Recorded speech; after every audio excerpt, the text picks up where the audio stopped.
¿Hasta ahorita terminaron la otra clase? Sí, señor.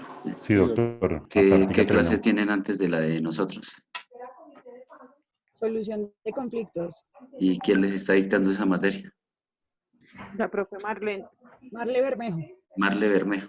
Ah, ok. Listo. Bueno, entonces creo que ya estamos prácticamente todos conectados. Veo 54 participantes, sin embargo en la lista tenemos 56. Ahora verificamos. Bueno, entonces retomemos un poco lo que vimos en la clase del día de ayer, de manera muy rápida, para terminar, digamos, esta temática. Entonces voy a hacer un breve recuento de lo que vimos el día de ayer. Entonces tengamos todos los audios apagados y cualquier intervención, entonces yo dirijo la manera en que van a participar los estudiantes. El día de ayer iniciamos con un tema súper importante, que es hacer la distinción entre trabajadores dependientes y trabajadores independientes. Frente a los trabajadores independientes dijimos que tenía como característica principal el hecho de que no tuvieran, digamos, una subordinación, no tuvieran una manera de vinculación contractual, ya sea a través de un contrato de trabajo, a través de las formas como se vinculan las personas a través de, en calidad de servidor público. Y empezamos a desarrollar el tema sobre los trabajadores dependientes a partir de dos clasificaciones, una de los servidores públicos y la otra de los trabajadores particulares. Y empezamos señalando sobre los servidores públicos que el artículo 123 de la Constitución establece cuáles son los que ostentan la categoría de servidores públicos. Y allí dijimos que la condición de servidores públicos la ostentan aquellas personas que están vinculadas a las corporaciones públicas y dijimos que las corporaciones públicas tienen como común denominador que estas personas se vinculan a través de elección popular y señalamos un listado a partir de un cargo unipersonal que es el presidente de la República y señalamos cuáles eran esas corporaciones públicas, empezando por el Congreso de la República, gobernaciones, asambleas departamentales, alcaldías, consejos municipales y las juntas administradoras locales. Y por otro lado, iniciamos el análisis de la otra categoría de servidores públicos a partir de la explicación del artículo 123, donde nos dice que además de los trabajadores que están vinculados a las corporaciones públicas, también existen los empleados y trabajadores del Estado. Pero como esta norma, digamos, no es tan precisa en realizar esta distinción, señalamos a partir de la interpretación del artículo 5 del decreto 3135 del año 68, la distinción que allí establece esta norma. Y esta norma establece que son empleados públicos aquellas personas que están vinculadas a los ministerios, departamentos administrativos, superintendencias, establecimientos públicos y unidades administrativas especiales. Esa es la regla general y la excepción son los trabajadores oficiales que desempeñan una función específica. ¿Cuál es esa función específica? La de construcción y mantenimiento de obra pública, ¿ya? Y señalamos cuáles son los procedimientos que se deben surtir para ingresar al empleo público atendiendo a un principio de rango constitucional que es la meritocracia, y para ello mencionamos varias situaciones. Una, que existe una entidad del orden nacional, que es la Comisión Nacional del Servicio Civil, que es la encargada de ejercer la vigilancia y control sobre todos los procesos de vinculación de carrera administrativa, de conformidad con la cláusula 130 de la cláusula constitucional. Señalamos cuál es el procedimiento que se debe surtir, cuáles son las etapas de ese concurso, reguladas en la Ley 909 del 2004, donde especificamos o hicimos algún comentario respecto a cada una de ellas, es decir, desde la convocatoria, desde las pruebas que se van a o que se practican, la lista de elegibles, la aceptación del cargo, la posesión, y hablamos también sobre la posibilidad, cuando se supere ese periodo de prueba, de adquirir los derechos de carrera. Y en esa medida, después de superar esos 6 meses de periodo de prueba, ya se adquiere esos derechos de carrera y tiene, digamos, unas garantías mayores a los que no tienen, digamos, esas posibilidades de adquirir los derechos de carrera. Y por último, señalamos cuáles son los carreras administrativas de creación constitucional y de creación legal. Entonces mencionamos de creación legal la Procuraduría, la Contraloría, la Fiscalía, la Fuerza Militares, entre otras, y de creación legal mencionamos la UGPP, la carrera diplomática y consular, entre otras. Y mencionamos por último cuáles son las causales previstas en la Constitución de desvinculación de esos empleados públicos, y dijimos que una es la inobservancia del régimen disciplinario que está contenido en la Ley 734 de 2002 y la calificación no satisfactoria respecto a ese manual de funciones que deben cumplir los empleados públicos. Y allí quedamos para seguir con la discusión el día de hoy sobre trabajadores dependientes e independientes. Solo nos resta por decir que existen, digamos, una clasificación de empleados públicos. Entonces allí podríamos mencionar los de libre nombramiento y remoción, los de carrera administrativa, en entidades como la Registraduría Nacional del Estado Civil tienen supernumerarios, y esa, digamos, sería la gran clasificación, los de libre nombramiento y remoción, y los de provisionalidad. Digamos que esa es una clasificación que está contenida en la Ley 909 del 2004. Entonces llegamos hoy a la conclusión de que todo ese procedimiento, todas esas etapas que se deben surtir para vincularnos a la administración, se denomina una vinculación legal y reglamentaria.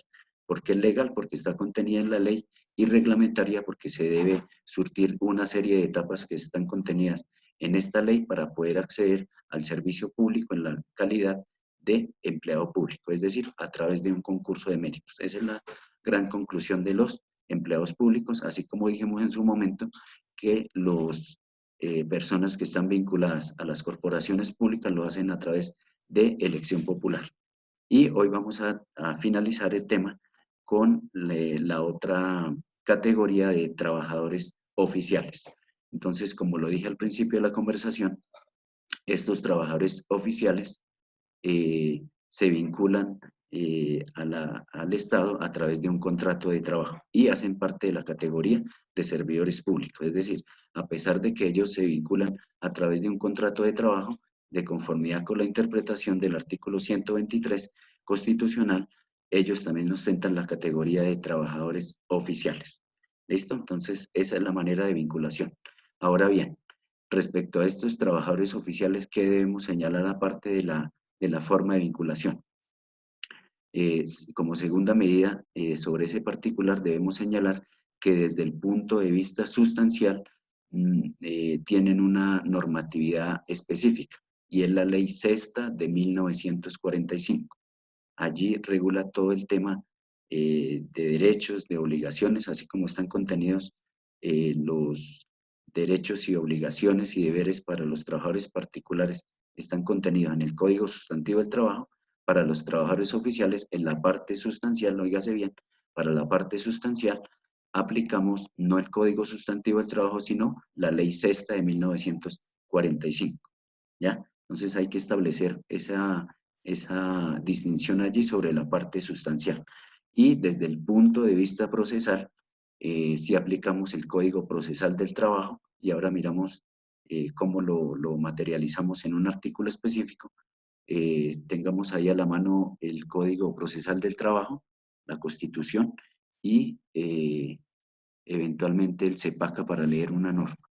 ¿Listo? Entonces, estos trabajadores oficiales, efectivamente, desde el punto de vista procesal, se rigen por las normas del Código Procesal del Trabajo. ¿Listo? Desde el punto de vista procesal. Esa sería, digamos, a grandes rasgos las características principales de los trabajadores oficiales. Entonces aquí hay que tener muy claro que la vinculación de estos servidores públicos lo hacen a través de un contrato de trabajo, y cuando nos veamos en laboral colectivo miramos cuáles son esos derechos que asiste a cada uno de ellos desde el punto de vista de un derecho fundamental que es la libertad sindical. Allí en laboral colectivo analizaremos cada uno de esos derechos respecto de los trabajadores. Y respecto a los trabajadores particulares, que es la otra clasificación, pues efectivamente nuestro estatuto es del año 1950, el Código Sustantivo del Trabajo, y se rigen desde el punto de vista sustancial por el Código Sustantivo del Trabajo. Y vale la pena señalar que este código, por lo que acabo de mencionar, es bastante antiquísimo. Sin embargo, ha habido 2 o 3 reformas estructurales a este código, la Ley 50 del 90 y la Ley 789 del 2002. Pero es necesario señalar que estas reformas que se han hecho al Código Sustantivo del Trabajo realmente son bastante regresivas, así como el artículo 48 y el Acto Legislativo 01 del 2005, para los intereses de los trabajadores. Y hay otras normas que de alguna manera no se compadecen con las necesidades propias de un sistema moderno como el que tenemos en este momento, donde realmente el legislador no ha hecho su tarea, tal como lo señala el artículo 53 de la Constitución, donde establece que el Congreso de la República expedirá el Estatuto del Congreso. No obstante, han transcurrido 29 años de la expedición de la Constitución del año 91 y el legislador ha incurrido efectivamente en una omisión legislativa al no expedir un estatuto del trabajo que se acompase a las nuevas realidades del derecho laboral. Entonces allí hay una situación en particular que se debe analizar con mucho detenimiento y empezarla a trabajar desde la misma academia, desde la misma Facultad de Derecho, para mirar nosotros como estudiantes, como futuros abogados, qué acción o qué mecanismo podemos utilizar para obligar al cumplimiento al Congreso de la República para que expida un estatuto del trabajo. ¿Ya? Toda vez que desde el año 91 el constituyente derivado ordenó que el legislador expidiera un estatuto y transcurridos 29 años no ha expedido este estatuto. José Rocha va a participar. Cuente. Doctor, buenos días, qué pena con Buenos usted. días. Usted tan amable me confirma, y no sé si le entendí bien o le entendí mal. La ley Sí. sexta de 1945 Sí, dice usted que rige a los trabajadores oficiales. Y correcto. la ley 50 de 1990 y la ley 780 de 2002 a los trabajadores particulares. ¿Eso fue lo Correcto, correcto, sí. Eso era mi... Una pregunta para todos. ¿Voy muy rápido o estamos hablando o me están entendiendo? Rápido. Un ¿Sí? poco muy rápido. José, Bueno, ¿puedes repetir, porfa, lo que dijiste? ¿La ley qué? De los bueno, particulares. listo, ya las volvemos a dictar nuevamente. Sí. Trabajadores oficiales, ya lo de empleados públicos, ya dijimos que son una vinculación legal y reglamentaria, listo, a través de un concurso de méritos, y para ello se creó la ley 909 del 2004, listo. Ahora, pasemos al tema de los trabajadores oficiales. Ellos no se les aplica en la parte sustancial el Código Sustantivo del Trabajo, sino que tienen su propia reglamentación, y es la Ley Sexta de 1945. Entonces, cuando vamos a mirar el tema de prestaciones, de derechos, de deberes de un trabajador oficial, no nos vamos a remitir al Código Sustantivo del Trabajo en la parte sustancial, sino vamos a remitirnos a la Ley Sexta de 1945, ¿ya? Eso es claro. Y la vinculación sabemos que se hace a través de un contrato de trabajo, a pesar de tener o indistintamente de tener la condición de servidor público. Ellos también se vinculan a través de un contrato de trabajo. Y frente a los trabajadores particulares tenemos un código sustantivo del trabajo que data del año 1950, ¿ya? Y ha habido, digamos, como 3 reformas importantes a este código. Una, que es el decreto 2351 del año 1965, y otras 2 que ya les mencioné, que es la ley 50 del 90 y la ley 789 del 2002. ¿Ya? Esas son, digamos, las principales, reformas que ha sufrido el Código Sustantivo del Trabajo, pero que han sido insuficientes para la garantía de los derechos de los trabajadores. Y tengo que señalar en este momento algo muy importante. Ese Código Sustantivo del Trabajo, y quiero que lo tengan muy presente cuando analicemos esos principios que ustedes seguramente estudiaron para el día de hoy, el Código Sustantivo del Trabajo está para garantizar y preservar los derechos del trabajador. Es decir, está diseñado para la garantía de los derechos del trabajador. Y esta premisa debe aplicarse interpretando no solamente esos principios que están contenidos en el Código Sustantivo del Trabajo, sino también aquellos que están contenidos en la cláusula 53 del Código Sustantivo del Trabajo.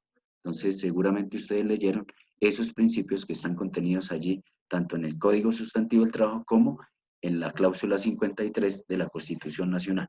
Desafortunadamente, los abogados, en su gran mayoría, en el ejercicio de la profesión, orientan la mirada solamente a la normatividad legal, es decir, al Código Sustantivo del Trabajo, pero se olvidan que allí existe una norma de rango superior, que es el artículo 53 de la Constitución, donde es aplicable no solamente para servidores públicos, sino para trabajadores particulares, o mejor, no solamente para particulares, sino también en el servicio público. Entonces, este es un fundamento bastante importante y quiero manifestarles la importancia que reviste esta cláusula 53, toda vez que este es el fundamento de los principios básicos que se deben tener en cuenta a la hora de, digamos, ejecutar una relación laboral. Vuelvo y repito, no solamente en el campo privado, sino en el sector público, como quiera que allí están contenidos unos principios rectores que se deben tener en cuenta, que seguramente ustedes lo leyeron. ¿Listo? Y desde el punto de vista procesal, para esos trabajadores oficiales, desde el punto de vista no sustancial, sino procesal, allí sí aplicamos el Código Procesal del Trabajo, y ya vamos a mirar mediante un ejemplo cómo podríamos materializar toda esta explicación. Es decir, esta explicación que estoy dando, que guarda estrecha relación con derecho laboral administrativo, sin lugar a dudas, porque estamos hablando de temas de servidores públicos, es muy importante no solamente de del escenario del derecho laboral individual, sino del derecho laboral colectivo, y desde el punto de vista del derecho procesal laboral, como quiera que eventualmente cuando ustedes vean derecho procesal laboral, van a mirar cuáles son los asuntos que están sometidos a la jurisdicción ordinaria en la especialidad laboral y seguridad social. Entonces, ayer les mencionaba que toda esta explicación va a tener un fundamento legal, e íbamos a analizar un solo artículo del Código Sustantivo del Trabajo para darle un poco de soporte a esta explicación. Entonces, vamos a ubicarnos todos en el artículo 3º del Código Sustantivo del Trabajo, y ya lo vamos a articular con otras normas, tanto del Código Procesal del Trabajo como de, inclusive vamos a abordar una temática del Código de Procedimiento Administrativo y de lo contencioso administrativo, es decir, el CEPAC. Entonces, ¿quién me ayuda el día de hoy para la lectura de las normas que necesitamos? Bueno, por aquí me está levantando la mano Elkin, y José Rocha ya participó, entonces podemos, o va a participar otra vez. Listo, ¿quién va? Ayúdeme alguien con la lectura. Podemos dejar para la lectura siempre a Andrea. Andrea para las lecturas. Entonces ubiquemos en el artículo 3º, no sin antes otorgarle el uso de la palabra a Elkin Morera. Señor docente, no, pensé que estaba preguntando con relación a los principios Ya, en torno listo, a ya. la Constitución, entonces si gusta, pues más adelante lo abordamos. Sí, listo, no hay problema. Andrea, por favor, ¿me ayudas con la lectura del artículo 3º del Código Sustantivo del Trabajo? Artículo 3º. Gracias. Relaciones que regula. El presente código regula las relaciones de derecho individual del trabajo de carácter particular y las de derecho colectivo del trabajo, oficiales y particulares. Listo, hasta ahí está la norma. Sí, señor. Bueno, ¿quién me podría explicar ese artículo? Si quieren, léanlo allá nuevamente, de manera interna, y levantemos la mano para participar. ¿Y quién me explica ese artículo que es de capital importancia para poder entender el derecho laboral desde lo sustancial y desde lo procesal? Y ya lo vamos a articular con otras normas. Entonces, leámoslo allá internamente y levantamos la mano para poder entender esta norma. Artículo 3.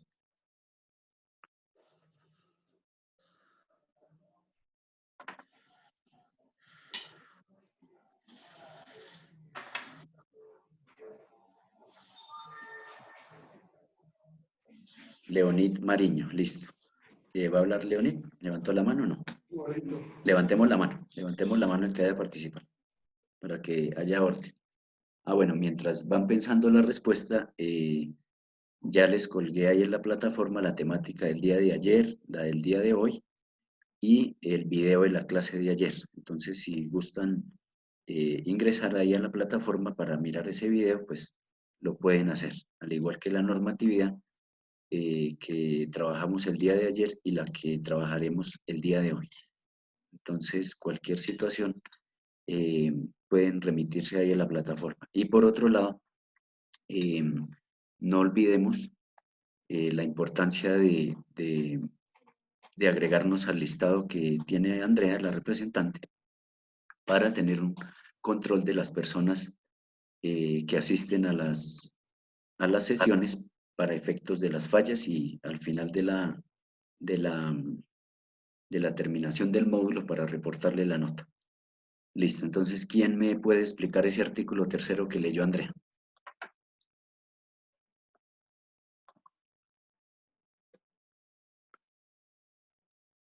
¿O está entendido? ¿Está clarito?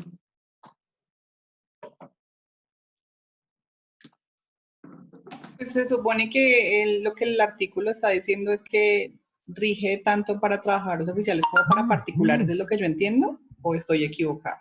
Más o menos. Ahí precisamente ahí toca hacer la distinción. ¿Qué otra opinión? Y ya lo explicamos. A ver si de pronto alguien me tiene la respuesta acertada.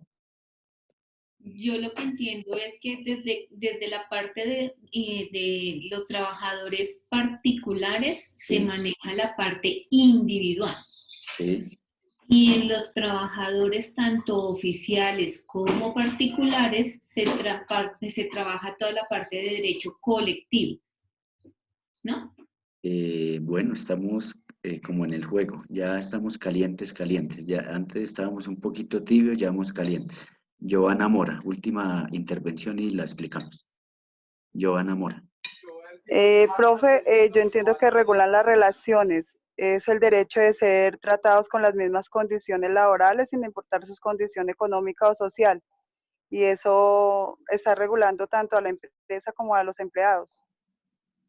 Bueno, pero digamos qué aplicabilidad tiene para unos y otros.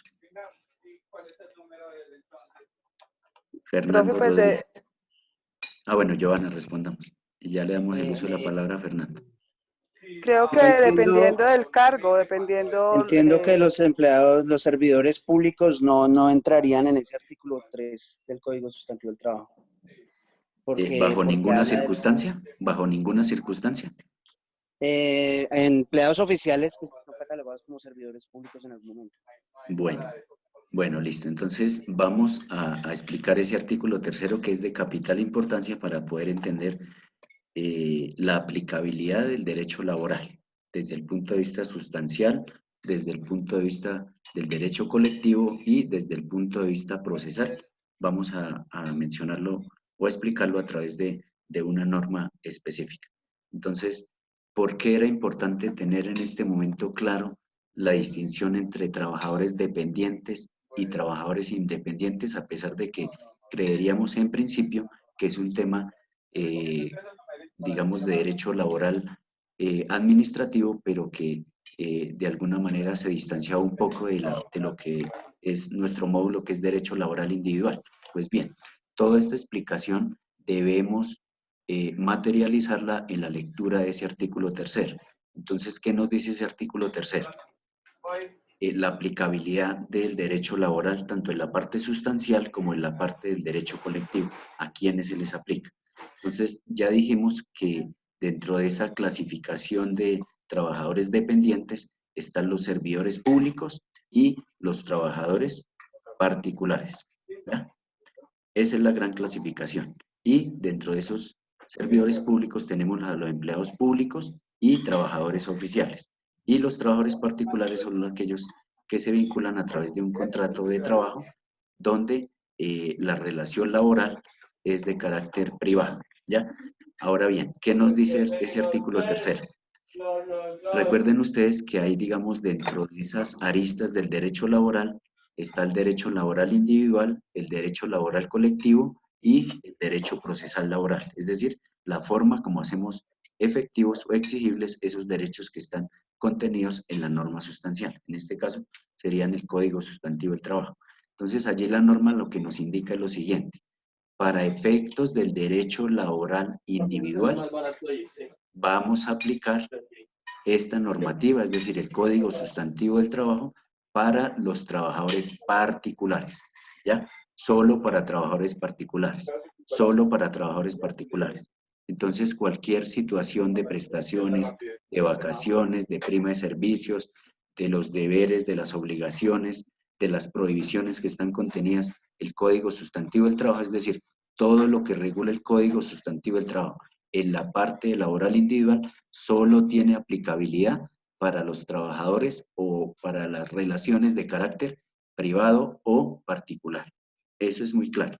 Por eso les señalé que para los trabajadores oficiales, en la parte sustancial, no vamos a aplicar el Código Sustantivo del Trabajo, sino vamos a aplicar la Ley Sexta de 1945, ¿ya? Y por otro lado, nos dice que la parte laboral colectivo vamos a aplicar tanto para trabajadores particulares como para trabajadores oficiales. Allí hablan de empleados oficiales, si no mal no estoy, la norma habla sobre el derecho colectivo para colectivo del trabajo oficiales y particulares. Cuando habla de oficiales allí, apaguemos el audio. Cuando habla el código de trabajadores oficiales, es una expresión de manera genérica para referirse a los servidores públicos. Recuerden ustedes que esta norma, el Código Sustantivo del Trabajo, es una norma que data del año 1950. Entonces, allí hay unas expresiones que en su momento las denominaron de esa manera, pero que no se acompasan con las nuevas realidades del derecho laboral. Entonces, allí cuando el artículo tercero habla sobre trabajadores oficiales, está haciendo alusión no solamente a trabajadores oficiales, sino empleados públicos, ¿sí? Por eso era importante tener clara esa distinción. Entonces, este Código Sustantivo de Trabajo, en la parte laboral individual, aplicamos solo para particulares, y en la parte laboral colectivo, le aplicamos a particulares y empleados públicos y trabajadores oficiales, ¿ya? Esa es la aplicación de ese artículo tercero. Y leamos, para refrendar un poco lo que estoy diciendo, el artículo siguiente de ese código, el artículo cuarto. Andrea, por favor. Y ya miramos una norma del Código Procesal del Trabajo. Entonces leamos el artículo cuarto. Artículo cuarto. Servidores públicos.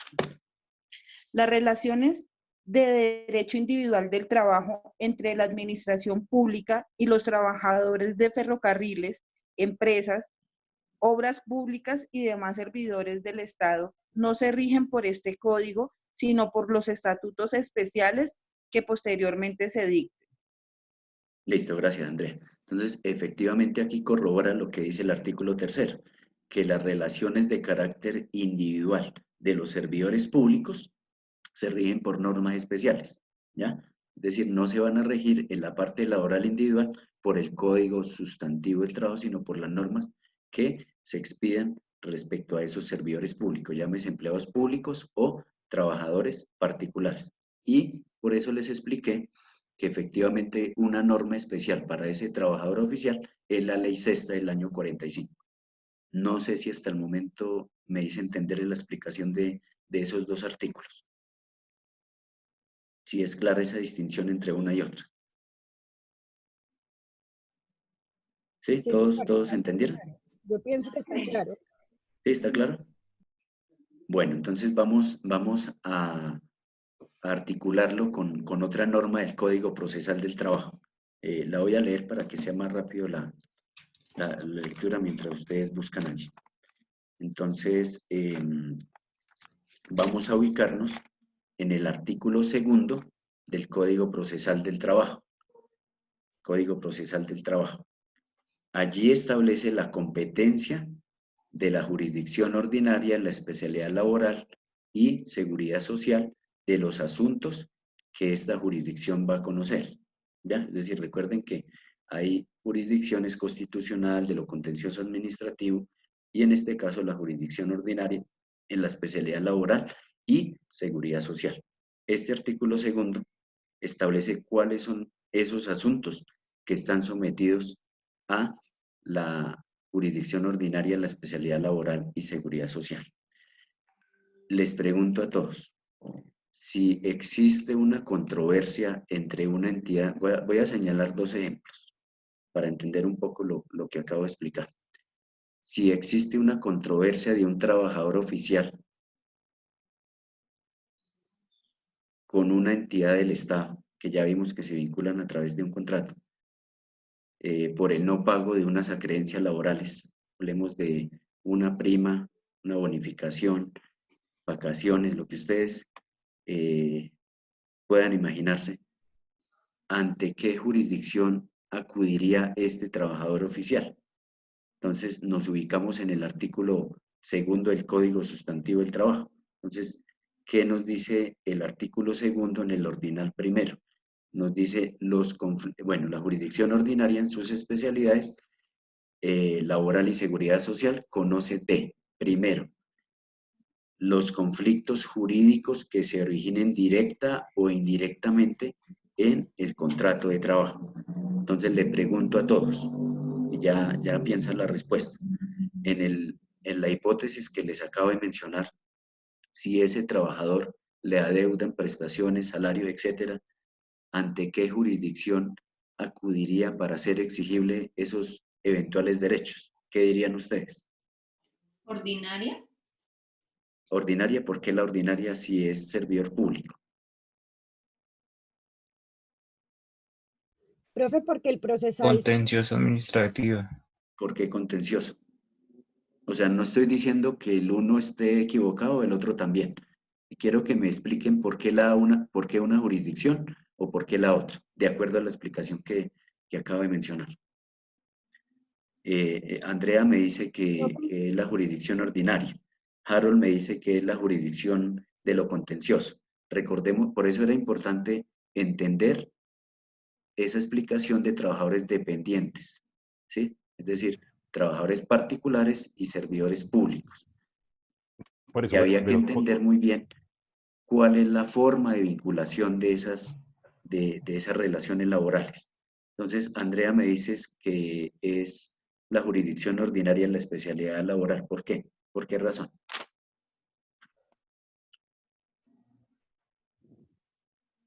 Andrea Santos.